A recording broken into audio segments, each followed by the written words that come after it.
those from the ring who will forever have their greatness preserved. Johnson's up at 8. He's mad. Ketchell's excited, comes in wide open, takes the right square in the jaw. They're both down. Johnson gets up and the referee counts over Ketchell.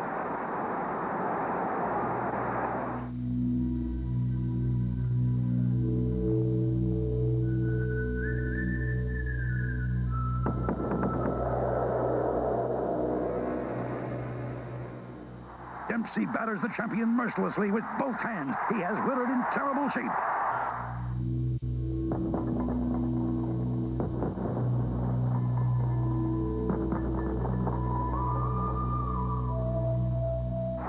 Lewis moves in on Schmeling with the right, and Schmeling goes down. He bounces up immediately.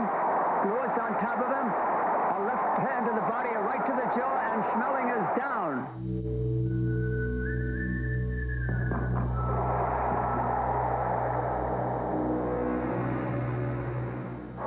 Marciano on top of Moore. Moore backing away.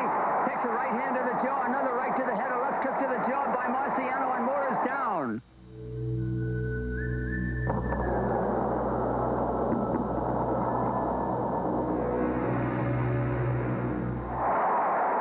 Clay pounds the left hand to the head, another left hook to the jaw by Clay. Liston backs towards the ropes. Clay misses a right hand over the head. Liston coming off the ropes with the left hand. Johnson, Dempsey, Lewis, Marciano, Ali. Today on ABC's Wide World of Sports, using rare historical footage, Alex Walu and Mike Tyson look at 5 of the great heavyweights who have reserved a soft spot in the same mind that releases the most ferocious punch in boxing today.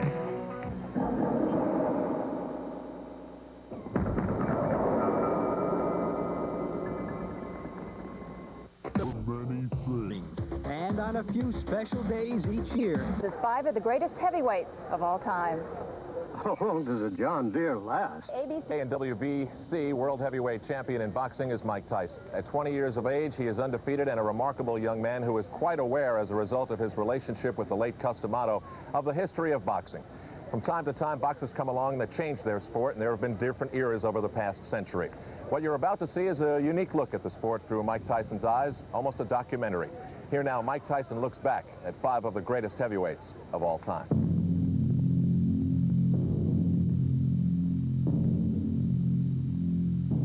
I grew up in a very tough neighborhood, Brownsville, Brooklyn, and I never wanted to fight. I used to run away from fight, and eventually I had to learn how to fight because the bullies in the neighborhood would always pick on me. They would always take my sneakers, they would take my money, and I started fighting, and I started liking to get into a great deal of fights. I used to fight all the time in the streets, and then eventually I got into a great deal of trouble. When I first got involved in boxing, I was 12 years old, and I was in a reformatory upstate in Albany, New York. And at that particular time, I tried boxing, and this is something I decided I wanted to do and make a part of my life. When I was 14, I was introduced to a great legendary fight trainer by the name of Cus D'Amato. I spent at least 6 months with him when he decided to adopt me and become my legal guardian. And when we weren't in the gym, we used to watch a tremendous amount of fight films. And Cus used to point out the different reasons why these fighters were great and the reasons why they were better than the modern fighters. The fact that these great fighters of the past, who we admire so much, and I tell them that there's no reason why he can't be even greater than those people. Because if his interest allows, and his will and ambition and his dedication is great, this is very possible. I won the heavyweight championship of the world, but still, I don't think I deserve to be mentioned in the same sentence with the legendary fighters of the past. Perhaps if I continue to beat the fighters of my day, and conquer the imagination of the world, perhaps 10 years from now I could be mentioned as one of the all-time great fighters. The heavyweight champion is a unique figure in the world of sports. Since John L. Sullivan and James J. Corbett met in the first heavyweight championship fight of the modern era, 42 men have claimed the crown, but only a handful can claim greatness. Last year, Mike Tyson became the youngest heavyweight champion in boxing history. In his career to date, Mike has given evidence that he has the potential to someday take his place among the greatest heavyweights of all time.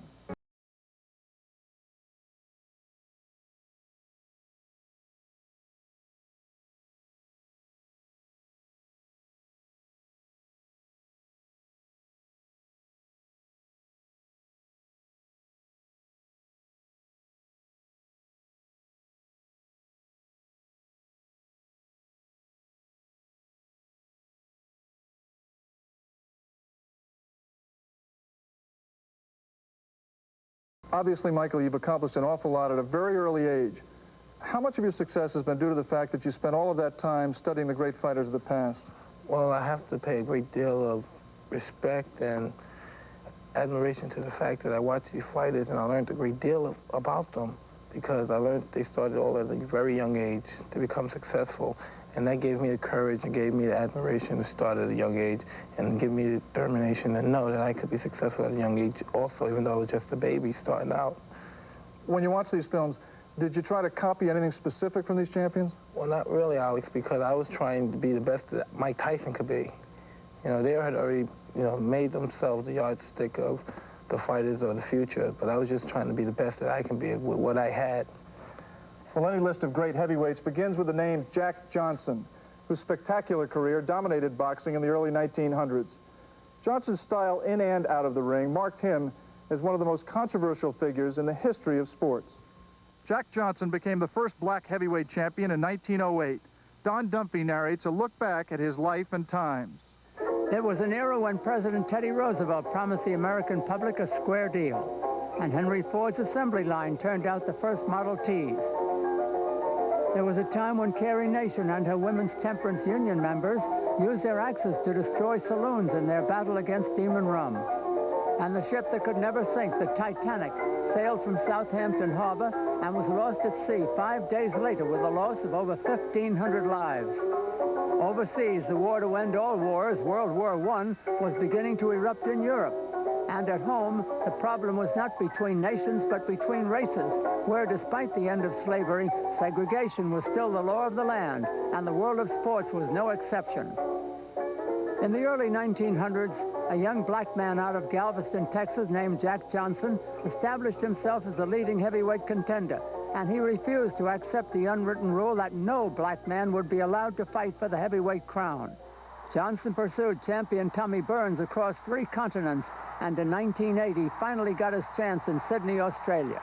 After 14 one-sided rounds, with Burns absorbing a terrible beating and Johnson's taunts, the police stepped in right here, stopped the cameras, and seconds later stopped the fight. Johnson's historic victory unleashed a wave of hatred against the new champion, who infuriated the public by humiliating his opponents and flaunting a lifestyle which offended the conventions of white society, including taking a succession of 3 white wives.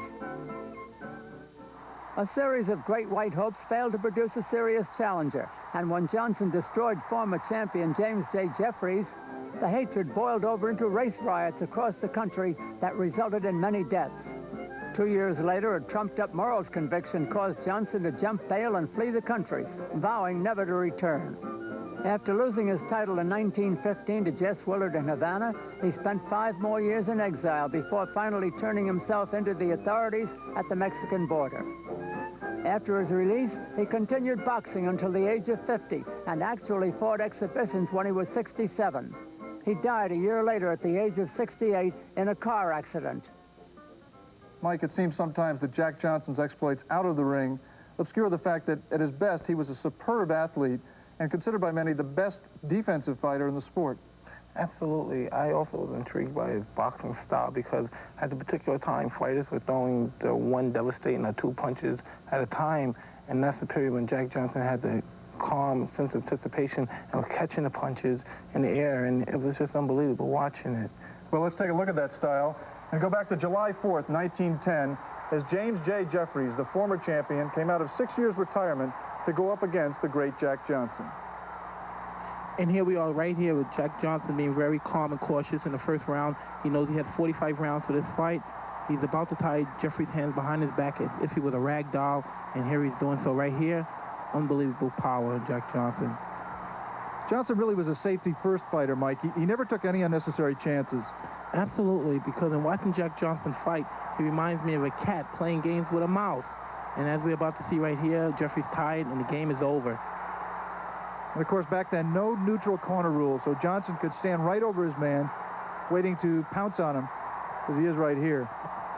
And by the time of the second knockdown, Jeffries was just totally exhausted here. Oh, man. And coming up here, one of the most unusual incidents in heavyweight history, as the Jeffries corner and some of the media at ringside actually helped the former champion back on his feet, but they just delayed the inevitable.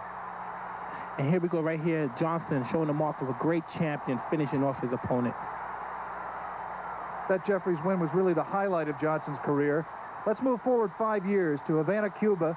A 37-year-old Jack Johnson at the end of his career in round 21 of a scheduled 45-round bout against Jess Willard. Yes, and Johnson at this point throwing combinations which are unheard of at this time, 1915. But I think this effort had just made Johnson totally exhausted. Here we are in round 26. Watch for the Willard right hand. Oh, man, that hurt. And watch for one more thing. Look at Jack Johnson's legs. Right there at the count of 4, they relaxed. And really, that marked the end of the era of Jack Johnson. Mike, in the years after the Willard fight, Jack Johnson claimed that he threw the fight. What's your opinion? Well, you know, it's very difficult for me to believe that, Alex, because it was a hot, scorching sun in Havana at that time, and Johnson had fought with all his heart and soul for 26 rounds, and I could believe he could have made it a great deal easier on both of them if he'd have went down in the first round and lasted 26 rounds. In a moment, we'll take a look back at the great Manasseh Mauler, Jack Dempsey. He was world heavyweight champion from 1919 to 1926, a unique era beginning with the return of American troops from World War I, which ended with the signing of the Treaty of Versailles by President Wilson and the other world powers in 1919. And America went on the post-war binge known as the Roaring Twenties, with flappers dancing the Charleston and Black Bottom, and gangsters such as Al Capone defying prohibition with rivers of bootleg whiskey. It was also an era known as the Golden Age of sports, with such legendary names as Babe Ruth in baseball, Red Grange, the Galloping Ghost, and Knute Rockne of Notre Dame in football, the great thoroughbred Man of War, Big Bill Tilden in tennis, and the immortal Bobby Jones in golf. But no athlete surpassed the public appeal of a hungry young kid named William Harrison Dempsey from a Colorado mining town, whose family traveled west in a covered wagon to seek their fortune. But young Jack discovered his fortune in his fists. He began fighting in Western saloons at age 15, and 9 years later he claimed boxing's biggest prize by destroying the man who had beaten Jack Johnson, the giant Jess Willard. Dempsey's two-fisted assault was relentless, and his dramatic victory elevated him to folk hero status. When he met the challenge of Georges Carpentier in 1921, the crowd of 90,000 paid an unheard of $1.7 million at the gate. 2 years later, 125,000 people stormed the gates of the Polo Grounds in New York City to see one of the most incredible rounds in boxing history, as Dempsey knocked down Louis Firpo, the wild bull of the Pampas, 7 times in the first round. Later in the round, the tables turned as Dempsey was knocked out of the ring. But he climbed back and stopped Firpo in the second round, tightening his stranglehold on the title and on the public. But the champion turned increasingly away from boxing. He married actress Estelle Taylor, which led him to try his hand at a Hollywood career. And he worked harder in this scene with Charlie Chaplin and Douglas Fairbanks Sr. than defending his title. Finally, after 3 years without a fight, he met Gene Tunney before an incredible crowd of 135,000 fans in Philadelphia. But the champion's long layoff and the challenger's boxing skill resulted in a one-sided Tunney victory. Jack Dempsey had 2 more bouts, including his famous long count fight in his unsuccessful rematch with Tunney, and then retired from the ring. He opened a restaurant in New York City where he held court for a parade of the famous and colorful personalities of the day. Jack Dempsey died in 1983 at the age of 88.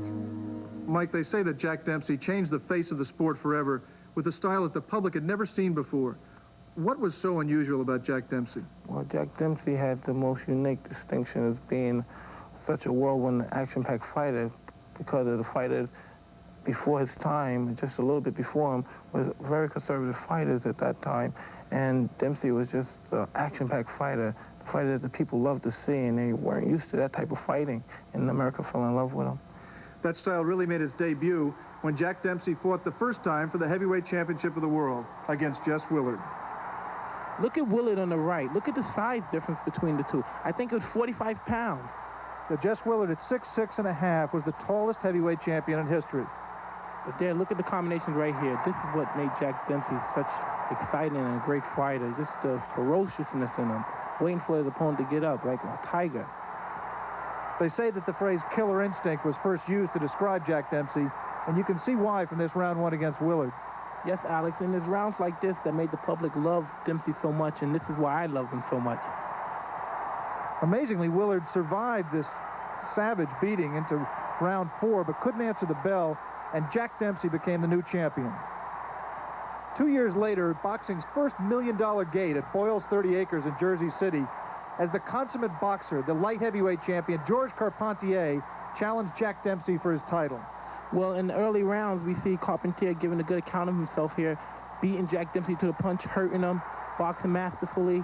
And right here, Dempsey's about to come back and catch him with a right hand. All right, and here we go right here, and that took a lot out of Carpentier. And so did the body punches of Dempsey as the fight wore on. Here's action in round 4. Well, Alex, we could see it didn't matter if he fought a menacing giant like Willard or else an agile boxer like Carpentier. He just threw punches with bad intention. And he continues to throw them there. The right hand dropped Carpentier.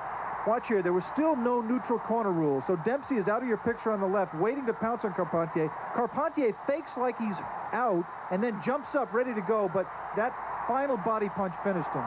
And Carpentier wasn't faking here. He really was gone. And as we can see, Dempsey was just a savage puncher. With anything, any punch he threw could take you out. Another trademark of Jack Dempsey, helping up his fallen and beaten opponent. And that's something that we call a bloodthirsty gentleman. And now, perhaps the most famous round in boxing history. Round 7 of Dempsey's second fight against Gene Tunney, who had outpointed Jack and taken his title a year earlier. And at this stage, Tunney in the white trunks appeared totally in command.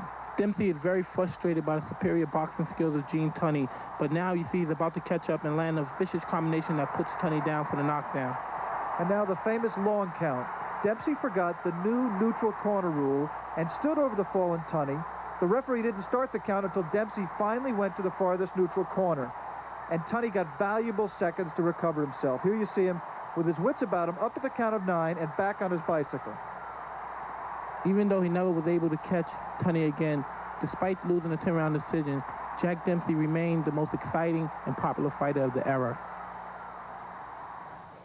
Mike, when you look back at the whole of Jack Dempsey's career, the thing that jumps out at you is he was always exciting. Do you feel a responsibility not just to win your fights, but also to entertain? Absolutely. Any fighter in general would think their main objective is to make the audience go home and let them know they had witnessed something that was incredibly special. And every time the fighter fight, this person will be a lifelong fan. And this is what made Jack Dempsey a $1 million box office and a legendary fighter. In a moment, we'll take a look back at the fighter who dominated the heavyweight division like no one has before or since, Joe Louis.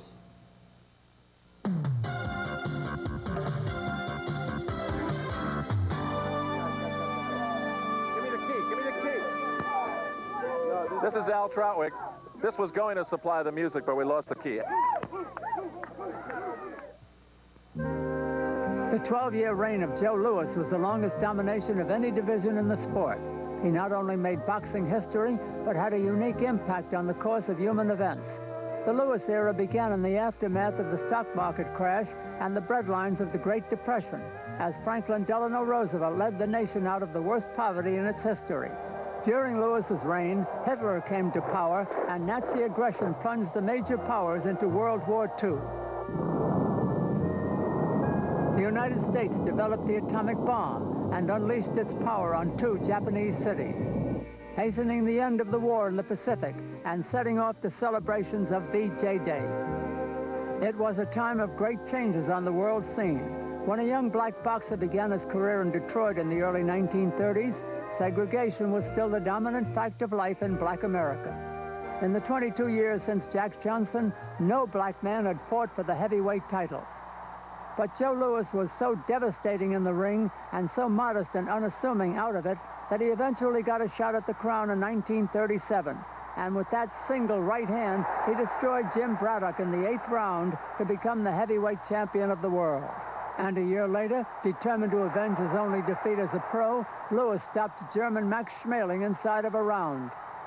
To white America, Joe had defended the honor of his country against the symbol of Nazi supremacy. He had become a source for inspiration to black Americans across the land. Without any outstanding contenders in the division, Joe quickly dispatched a series of limited challengers known as his Bum of the Month Club. When Pearl Harbor drew the U.S. into World War II, Joe enlisted in the Army. After basic training, he toured American bases to bolster the morale of the troops.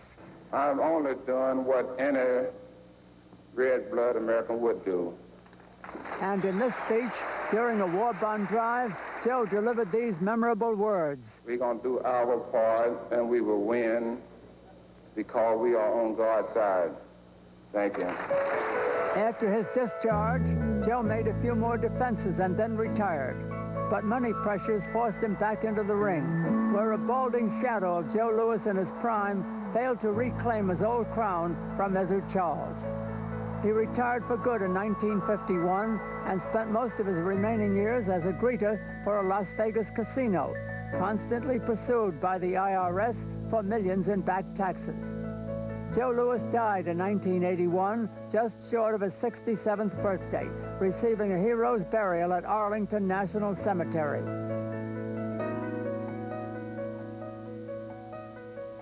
Mike, most people acknowledge Joe Louis is the greatest heavyweight champion of all time. In your mind, what made Louis so special?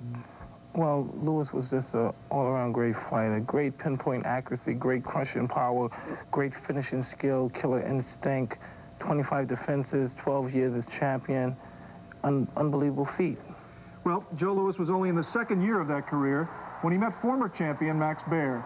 But he made such an impact that this fight was the most eagerly anticipated heavyweight fight since Dempsey met Tunney the second time. Even though this is a young Joe Louis, he still shows the qualities that would make him a great fighter in the future. Here we see a sensational left jab, trying to set up that magnificent right hand. And watch this tremendous right hand. Down goes Baer.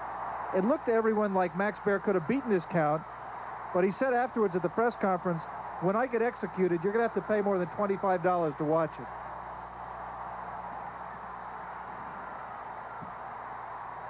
By 1936, Joe Louis appeared completely invincible, but Max Schmeling had promised the press that he could beat Joe Louis, and he backed up his words in the ring. Max Schmeling saw that Louis brought his left hand back low, and he repeatedly countered with right hand, and you can see Joe Louis is very helpless. Mike, the big question after a fighter suffers a devastating defeat like this one is, how will he react? How will he respond? 2 years later in the rematch with Schmeling, Louis responded like a true champ to finish a fighter once he has him hurt. And here in this replay of later first-round action, watch the right hand to the body, a left hand up top, and then the big right hand again. And that was it for Max Schmeling. Of all the great victories in his career, Joe Louis always said that this victory over Max Schmeling was the sweetest. And then in 1941, the famous match against former light heavyweight champion Billy Conn, who had Joe Louis flustered with his boxing skills and hurt here in round 12 with his power. Seemingly, Billy Conn was in control of this fight. And in round 13, he came out to finish Joe Louis instead of trying to hold on for a decision. And that was his downfall. As you can see, Billy Conn made a big mistake by trying to put pressure on and fighting Joe Louis. And in Joe Louis's prime, he made people pay for their mistakes, as we're about to see right here. What we also see, Mike, is what you spoke about earlier. The pinpoint accuracy of Joe Louis. He just never seemed to waste a punch. And that right hand did away with the dream of Billy Conn. A decade later, in the final fight of his career, Joe Louis was knocked out by a young slugger named Rocky Marciano. It was the end of one era and the beginning of another. The McDonald's Championship live, followed by a... Rocky Marciano wore the heavyweight crown from 1952 to 1956 and was the only champion to retire undefeated. It was a time when the United States Army was fighting its second war in a decade, this time in Korea. And a former general, Dwight D. Eisenhower, was elected president to lead the country through the war years and into a time of prosperity. The Red Scare was epitomized by the witch hunts of Senator Joseph McCarthy. Elizabeth II was crowned Queen of England, and an American actress named Grace Kelly married Prince Rainier of Monaco. Elvis Presley triggered a revolution in music called rock and roll, and the vaccine of Dr. Jonas Salk revolutionized the war on polio. In sports, the 4-minute mile barrier was finally broken by Roger Bannister on a cool afternoon in England. and the Yankee dynasty continued to dominate baseball as Billy Martin drove in the winning run in the 1953 World Series, their 5th straight. And in boxing, it was a frustrated high school baseball player from Brockton, Massachusetts, Rocky Marciano, who punched his way to the top of the heavyweight ranks. He had won 42 straight when he fought Jersey Joe Walcott for the title. Behind on points in the 13th round, Rocky was finally able to land the right hand he called Susie Q. Many people consider it the hardest single punch in boxing history. Of his 6 title defenses, only 1 went the distance, his first with Ezzard Charles. And after 15 hard-fought rounds, Rocky captured a unanimous decision. Less than 2 years later, in 1956, Rocky shocked the boxing world by announcing his retirement because of back problems, managerial disputes, and pressure from his wife, Barbara. Despite huge offers, Rocky made his retirement stick, devoting his time to a series of business ventures. His only return to the ring came in 1969 when he staged a computer super fight with Muhammad Ali. He never saw the result because 3 weeks later, at age 45, Rocky Marciano was killed in a plane crash in Iowa. Mike, Rocky Marciano was the most physically limited of all the heavyweight champions. He had the shortest arms. He only weighed in the mid-180s. Today, he'd be a cruiserweight. How was he able to overcome those physical disadvantages? Well, as most people don't know, he turned those things that people thought was a disadvantage into an advantage. Being very short, he was able to get inside quicker with short arms and powerful punches. Plus, he had a tremendous heart and determination. And these things, what people don't know, don't show up on the statistics. So Rocky Marciano proved in his right. He was undefeated in 8 years. He was also a great fighter to reckon with. Let's go back and take a look at the first time Rocky Marciano challenged for the heavyweight championship against Jersey Joe Walcott. Marciano and Walcott here fighting like gladiators, neither one given an inch. The year before, Jersey Joe had won the title at age 37, 17 years older than you were, Mike, when you became champion. Now keep an eye on Jersey Joe's left. Pitch a perfect left hook on the chin of Rocky Marciano. Mike, that was the first knockdown of Rocky's career, but he battled back until this point in round 13. Here we see both of them about to throw right hands, but Rocky just beat him to the punch. And down goes Jersey Joe Walcott. And an extra left hook, and we have a new champion. In 1954, Rocky made his 4th title defense against Ezzard Charles, an outstanding boxer who had lost a close 15-round decision to Rocky 3 months earlier. Here in round 8, Rocky is in danger of losing his championship because his nose had been split wide open, and his corner had told him he needed a knockout in this round or the fight would be stopped. And this is why Rocky was such a great fighter, because he came back from the brink of defeat to hurt Charles, drop him down for the first time in the fight. Eddie Charles is a former heavyweight champion, and he knows what it's like to be in there with the best of them, and he rises to meet the rampaging Rocky Marciano. And as we see here, Charles is trying to hold on to survive, but when Marciano wants to fight, he can't be stopped. This is a typical Marciano fight, overcoming all the obstacles, showing his tremendous will to win. And a year later, against Archie Moore, what turned out to be the last fight of Rocky Marciano's career, as he retired unbeaten in 49 pro fights, the only undefeated heavyweight champion. In another typical Marciano fight, just pounding his opponent on the ropes. He only knew one way to fight, and that's to come forward and throw murderous punches. And Marciano really is just the opposite of Joe Louis, Mike. Louis would pick his shots when trying to finish his man. Marciano seems to try to throw as many punches as hard as he can, as long as he can. And this is why Marciano was such a great champion. Non-stop punching for 15 rounds until the opponent went down, as Moore did here. Mike, a lot of people compare you with Rocky Marciano because of your punching power and your aggression. How do you react to those comparisons? Well, believe me, Alex, I'm flattered to be mentioned in the same breath with such a legendary fighter, but I really believe that I'm Mike Tyson and that was Rocky Marciano, and I'm doing the best that Mike Tyson could do.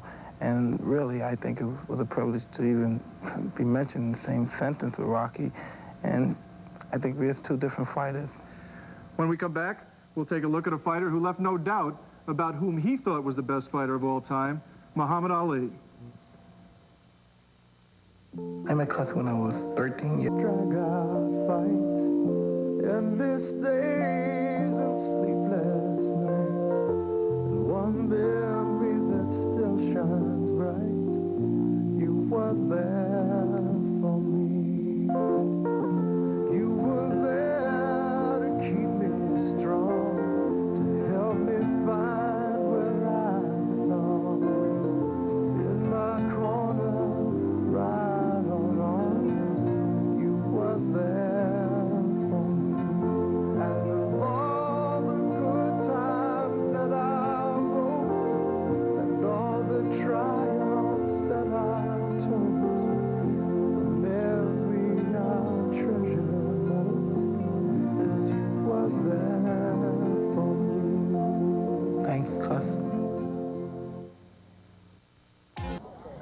tomorrow here on ABC.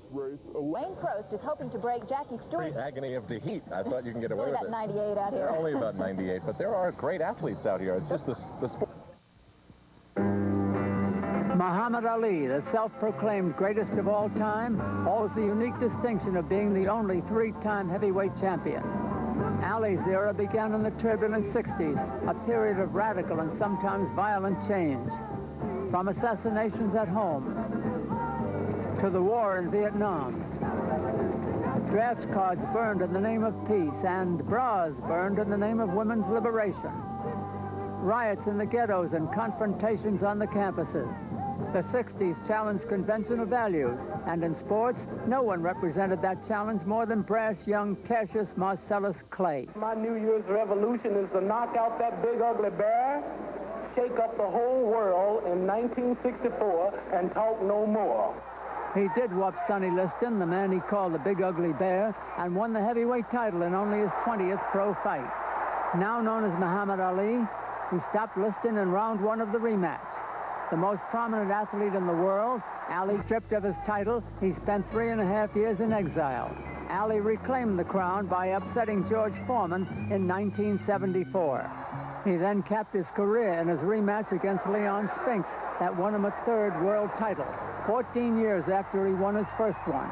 In his final win, Ali showed for the last time the flair for showmanship that made him unique in heavyweight history. Mike, when you used to sit with Cus D'Amato and look at the films of Muhammad Ali's career, what did Cus tell you made Ali so special? Well, Cus always told me that Ali has the most heart and most confidence in any fighter that he ever saw in his years as being a teacher. And as I sit down and watch films of Ali, I believe Cus, and he was right. Well, let's pick up the career of Muhammad Ali when his name was still Cassius Clay, as he challenged Sonny Liston for the heavyweight championship of the world. The world has never seen. There really is no contest. It's hard to imagine that Clay was a 7-1 underdog. Liston was considered unbeatable, and it took Clay's speed and his guts, really, to expose Liston and defeat him. Look at Clay leaning straight back from punches. He would get away with things that many considered mistakes because of the tremendous speed he possessed. When Liston didn't come out for round 7, Clay put on a display of the showmanship that was as much a part of the man as the speed of hand and foot that had won it. And then in 1971, that sensational first fight between Joe Frazier and Muhammad Ali. In this fight, Ali really proved, Mike, that he had that one quality which all of these great champions have, and that's a tremendous fighting heart.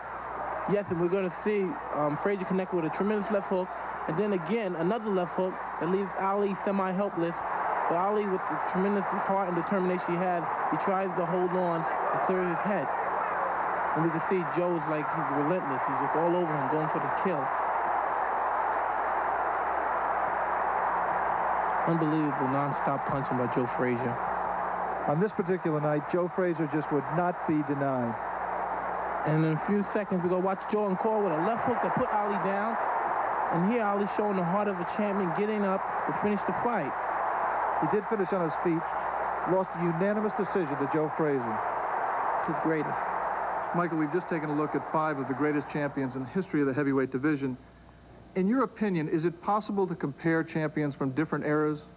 Absolutely, it's impossible. There's no way. Times have changed, techniques have changed, strategies have changed, and it's just totally impossible. It can't be done. You obviously have a strong awareness of boxing history. How do you see your role in the future history of the heavyweight division? Well, I won the title, and I'm just looking forward to fighting everybody to prove that I'm the champion and clean up my division. In your opinion, who was the greatest of the 5 fighters we just seen? Well, it's very easy for me to choose. With 12 years as champion, 25 title defenses, Joe Louis stands alone. Well, tonight you take another step in your drive to establish your own greatness. Good luck to you. Thank you very much, Alex.